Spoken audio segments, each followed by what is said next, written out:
Que bom que você veio à casa do Senhor. E nós estamos numa sequência de estudos na terça-feira. E terça-feira passada não foi possível, porque foi feito um culto especial, uma noite muito linda que Jesus deu para nós. E na sequência hoje nós teremos a continuidade. Depois teremos mais 2 terças e aí terminaremos essa série de estudos, que é o pastor Jário, né? Pastor Jairo Barbosa, próximo culto, e depois o presbítero irmão José Carlos também estará finalizando. E nessa noite quero convidar os irmãos para ler comigo a palavra do Senhor. Eu tive que recorrer aqui à ajuda de um notebook para facilitar. Mas nós vamos utilizar o texto bíblico na sua Bíblia. Apocalipse, livro de Apocalipse, capítulo de número 3. Hoje nós iremos falar a partir do tema relacionado à igreja de Sardes, a mensagem de Jesus à igreja de Sardes, né? E já houve outros pregadores, ensinadores, que abordaram outras igrejas anteriores. E hoje, então, nós falaremos um pouco sobre essa mensagem, né? Não vamos falar enfaticamente ou somente sobre a igreja de Sardes. Nós queremos falar da mensagem, o que Jesus passa para a igreja, que é possível também falar a nós. Então, nós não queremos aqui desenvolver um nostalgismo da fé. Nós queremos crescer. E assim como o Senhor falou com as igrejas no passado, Ele também quer falar com a gente. Mesmo amor, né? E Ele espera as mesmas e melhores decisões de nós, assim também como foi com os irmãos. Eu vou ler então o texto que nós temos ali no telão. Diz assim a palavra do Senhor: 5ª carta à igreja de Sardes. E ao anjo da igreja que está em Sardes, escreve: isto diz o que tem os 7 Espíritos de Deus e as 7 estrelas. Eu sei as tuas obras, que tens nome de que vives e está morto. Sê vigilante, confirma o restante que estava para morrer, porque não achei as tuas obras perfeitas diante de Deus. Lembra-te, pois, do que tens recebido e ouvido, e guarda-o, e arrepende-te. E, se não vigiares, virei sobre ti como um ladrão, e não saberás a que hora sobre ti virei. Mas tens em Sardes algumas pessoas que não contaminaram suas vestes, e comigo andarão de branco, porquanto são dignas disso. O que vencer será vestido de vestes brancas, e de maneira nenhuma arriscarei o seu nome do livro da vida, e confessarei o seu nome diante de meu Pai, diante dos seus anjos. Quem tem ouvidos, ouça o que o Espírito diz às igrejas. Essa é a palavra do Senhor. Essa mesma palavra, ou esse mesmo tom, para essa comunidade, deve ser também receptivo a nós, da mesma forma. Assim como esses irmãos, era lido esses pequenos bilhetes, essas mensagens, era lida nas comunidades, e não pense que essas comunidades que têm nome de igreja era conhecido como igreja. Eles eram grupos, pequenos grupos, pequena quantidade de gente que se reuniam de maneira informal em nome do Senhor Jesus. Aqui tudo é começo, tudo é princípio, tudo é início. a vida aqui está começando no Senhor. Essa igreja ela é bem recente, ela é bem jovem, assim como as demais. Então, é tudo informal. Mas Jesus se dirige a ela com todo carinho, como fosse uma grande igreja com grandes estruturas.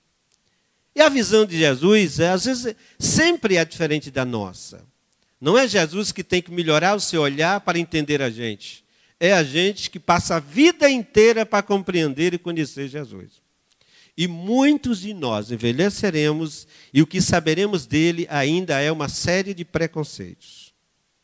Porque não se conhece Jesus se não tiver paciência, não conhece Jesus se não for observador, ouvir bastante.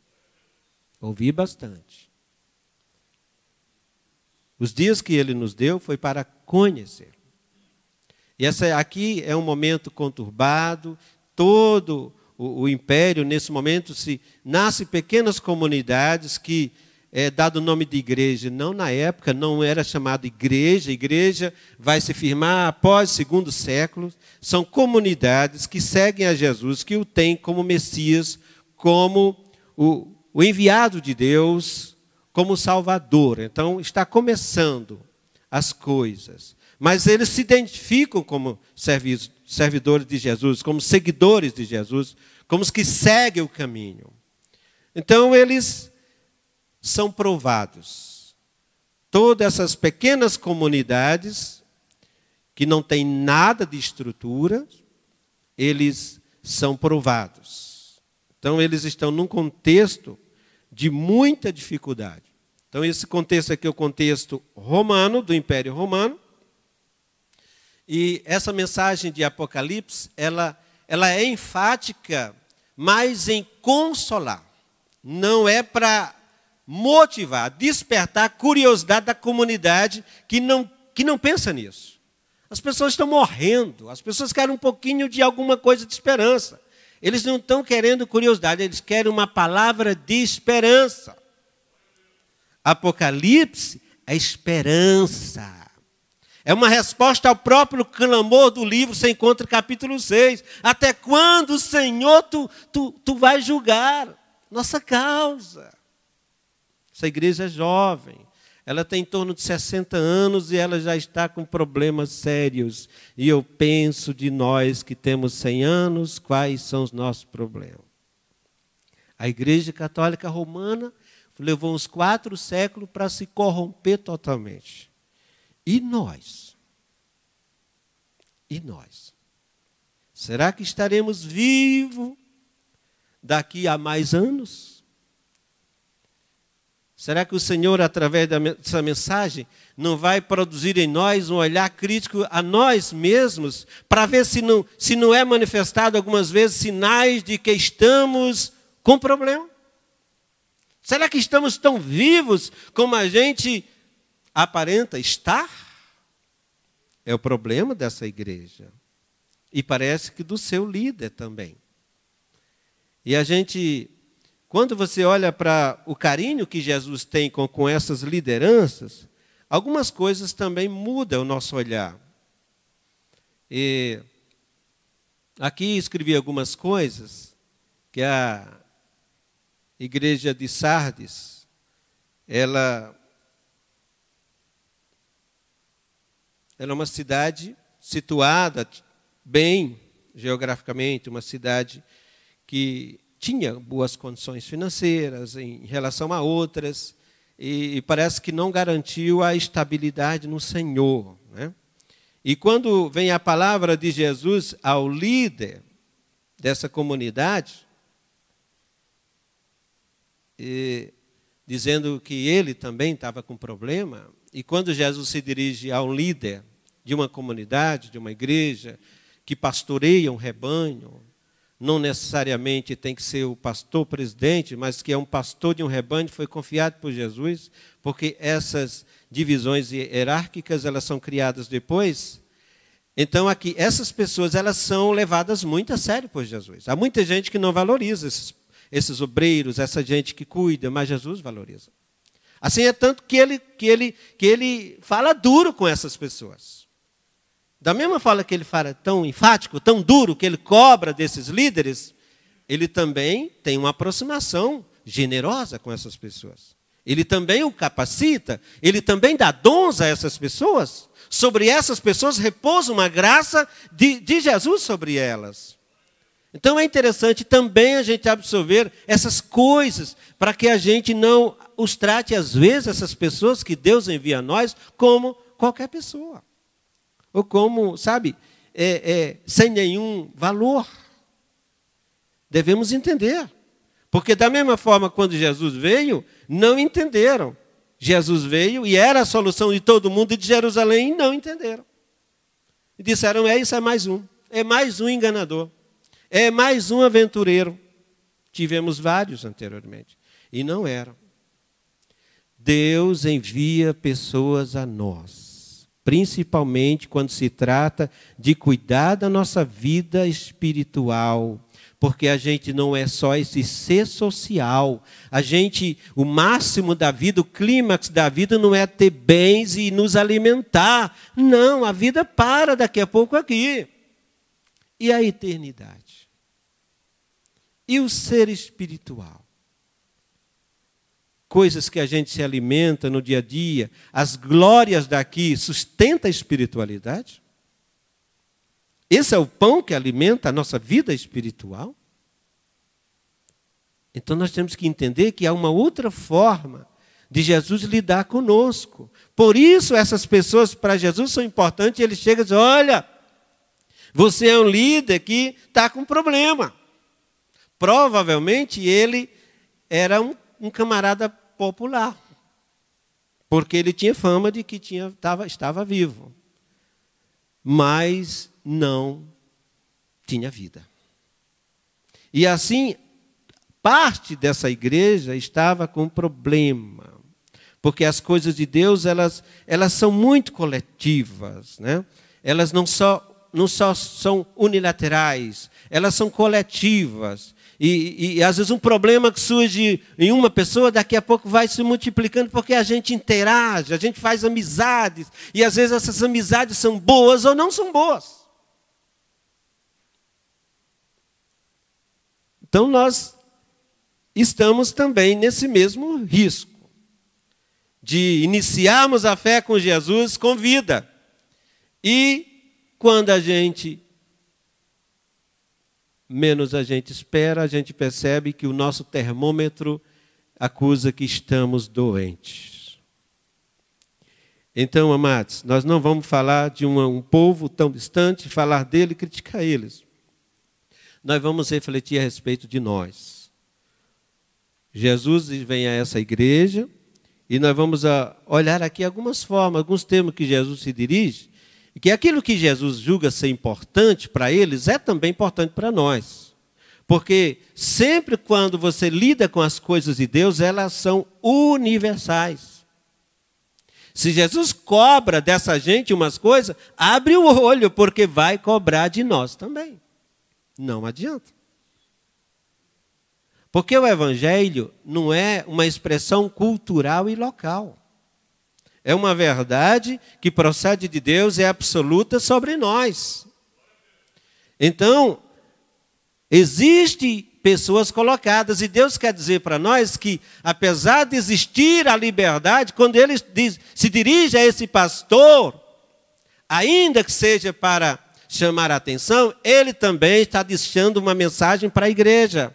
Ele está dizendo que todos têm a liberdade, mas a igreja não é anarquia e nem democracia. Não é como o PT quis fazer com o Brasil. Que todo mundo faz o que quiser. Sabe? Que dá na cabeça. Não. Tem ordem. Tem ordem. São cadeiras que Deus cria, são vocações que Deus estabelece para dar vida. Não que essas pessoas estão categorizadas de poder, que elas estão acima porque são poderosas. Não, é porque elas estão em cadeiras, elas receberam vocações. E quando a gente entende que vocações é doações de Deus, é concessão de Deus, nunca se levante contra alguém que esteja vocacionado onde Deus colocou. Até no mundo natural, se levantar contra o que Deus instituiu, não é verdade?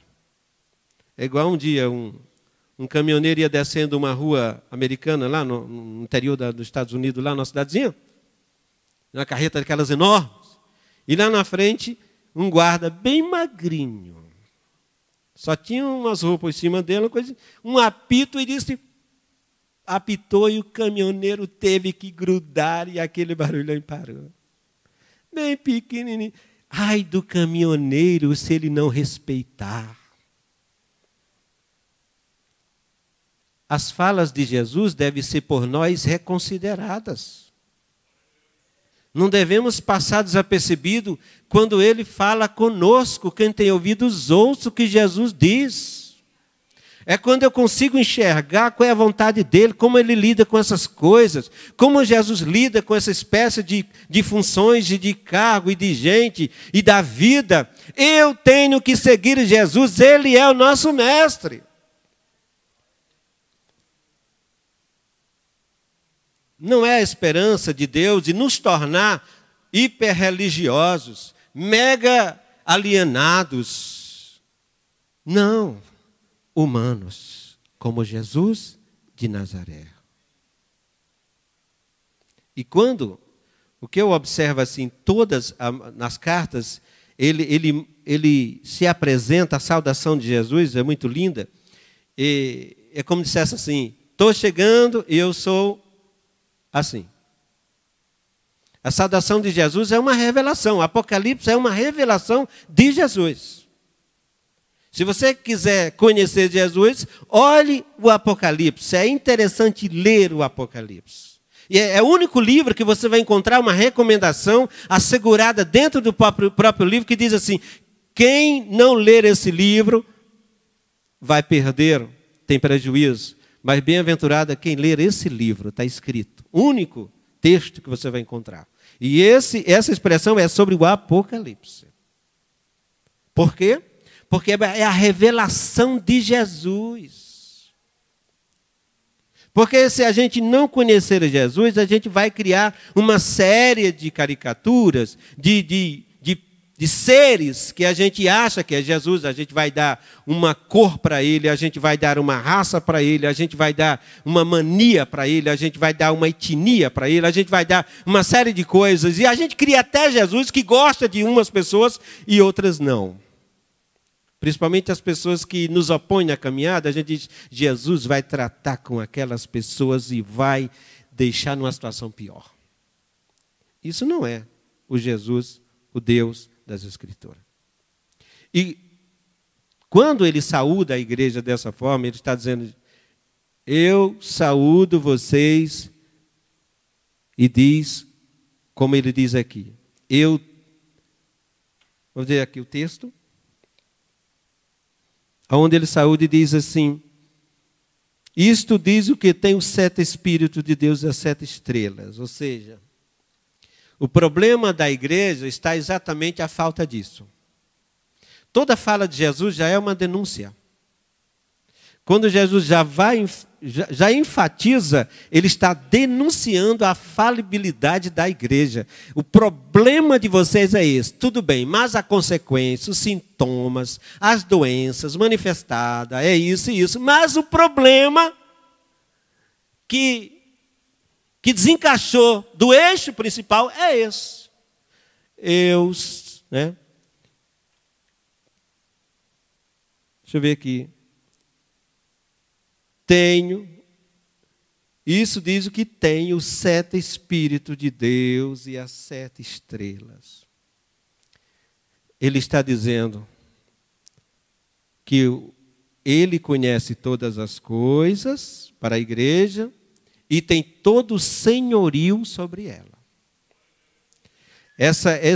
Esse número 7 é plenitude, tanto de Deus presente, a epifania de Deus, a presença de Deus, em plenitude absoluta, quanto que o senhorio dele. Tipo, vocês estão assim porque vocês nunca me reconheceram por essa via. A falta de vocês não é esses probleminha que surgiu, não, é porque vocês saíram da base. E às vezes a gente passa a vida querendo tratar as folhas da árvore e os frutos. Não, o problema é lá na raiz. Consertar a raiz, resolvemos o problema. Ah, pastor, mas essa igreja, ela faltou, quem sabe, pastor, ela faltou oração. De repente? Ah, essa igreja, ela faltou, sei lá, de levantar cestas básicas. Pode ser. Mas não é o grande problema.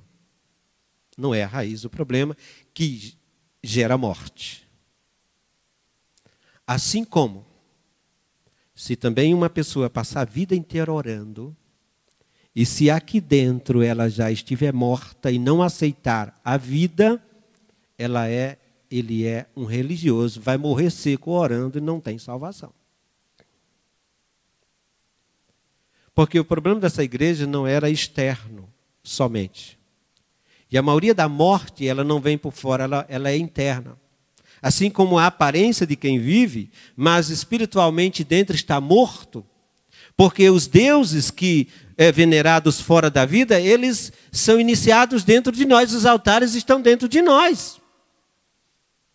E há quem diga assim, se Deus revelasse o que passa no nosso coração, revelaria a pior apostasia, amados. O que passa dentro de nós, só Deus sabe. Deus diz, eu sei, gente, eu conheço vocês. Eu escrevi um outro que nem estou lendo. Mas a gente acha assim, que Deus vai saber de alguma coisa quando a gente comunicar. E Jesus está dizendo na saudação, vocês estão assim porque vocês não me têm por Senhor. Eu tenho as 7 estrelas, cadê o meu? Sou o Senhor absoluto sobre tudo. E a falta disso, a vida que vocês levaram, vocês começaram e desviaram por esse caminho. Vocês foram perdendo essa dedicação, essa submissão ao meu senhorio. E aí a igreja vai morrendo aos poucos, ela não morre da noite para o dia. Por isso Jesus vem e fala dessa forma. E a nossa preocupação, hoje que estamos no Brasil, mais de 100 anos que temos a Assembleia de Deus, será que nós estamos com todo o fôlego de vida? Será que, de fato, a vida espiritual, ela flui através de nós? Que tipo de espiritualidade brotamos no dia a dia? Somos espirituais? Ou apavoramos as pessoas com poderes sobrenaturais? Causamos amor por onde passamos ou aterrorizamos as pessoas? Tu toma cuidado, que eu sou homem de Deus. Eu já ouvi muito dessas besteiras. E o Evangelho não é isso. O Evangelho é nós entender que Jesus é o Senhor e que tudo está patente diante de seus olhos. E que Ele vai acertar a conta com todos nós. Estamos caminhando para um juízo. E essa voz de Jesus, essa fala de Jesus, é um jeito generoso de se aproximar dessa igreja, de tentar salvá-la novamente, porque é sempre Jesus que salva-nos dos apuros da vida. Sempre Jesus. Sempre Jesus. De novo Jesus. É de novo. Você lembra da vez que aceitou Jesus, quando veio para a igreja? Eu me lembro. Mas não foi só aquele dia que Ele me salvou. A gente se enrola de novo na vida. Nunca vi. E aí a gente fica com medo. Meu Deus, se a coisa arrebentar e estourar, eu estou morto. Aí Jesus dá um jeito e guarda e livra e te esconde no pavilhão e você novamente respira. Aí Jesus quebra o galho de novo da gente. E a gente pensa assim, não, porque eu paguei o preço. Isso não agrada a Jesus. Você é como se dissesse, Jesus, eu merecia. Eu sabia de alguns movimentos, de algumas técnicas, e eu paguei o preço por isso. Ah, amados, a paciência de Jesus é demais. Ele diz, nossa, você estava arrasado, miserável, eu te socorro, tu ainda diz que é poderoso. Sabe, quando vocês vê João levantando da oração, que ouve Jesus e vê Jesus, não mais como ele conheceu, porque João era jovem, quando Jesus corria, andava naquelas estradas, ele tinha muito mais saúde, mais vida que Jesus. E João é aquele menino, aquele rapaz que corria na frente de todo mundo. E Jesus ficava para trás. Então dava aquela sensação, eu ajudo ele, né? Aí quando João vê Jesus, ele fica apavorado, ele diz, não acredito que tu és Jesus. Ele diz, eu caí como morto. Isso é um sinal quando a gente esteve na presença de Jesus. Essa miserabilidade, esse senso de devedor do próximo, essa vontade de correr e pedir perdão e acertar as coisas.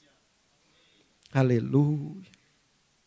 Essa vontade de devolver quadruplicado e devolver, e meu Deus, e reparar, e sabe, consertar.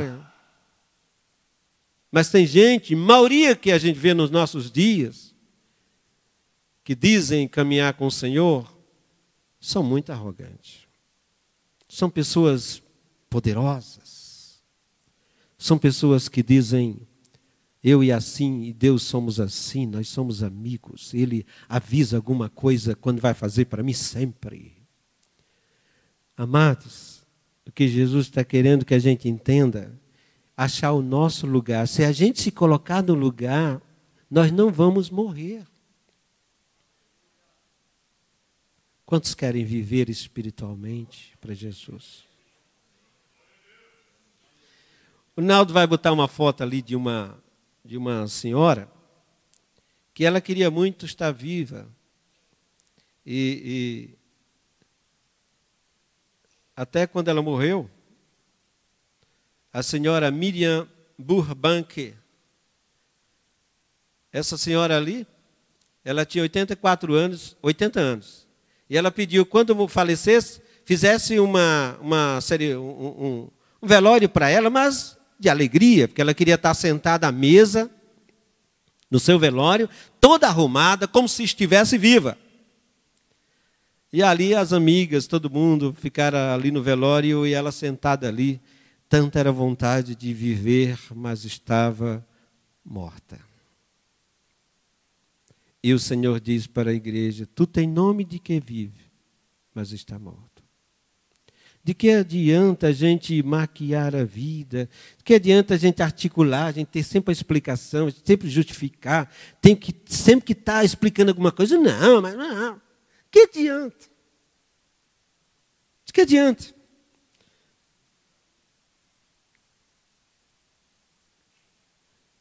Nós estamos caminhando, domingo Deus falou com a gente, daqui a pouco estaremos enfrentando Jesus. E tem um irmão pregador que diz que tem muitos líderes grandes por aí que estão com medo, apavorados, porque estão para morrer, estão com medo de encontrar Jesus, porque eles fizeram estrago na igreja, venderam a igreja, rasgaram o evangelho. Estão com medo de morrer. Como está? Como pulsa a vida em você? Você tem vontade de encontrar Jesus?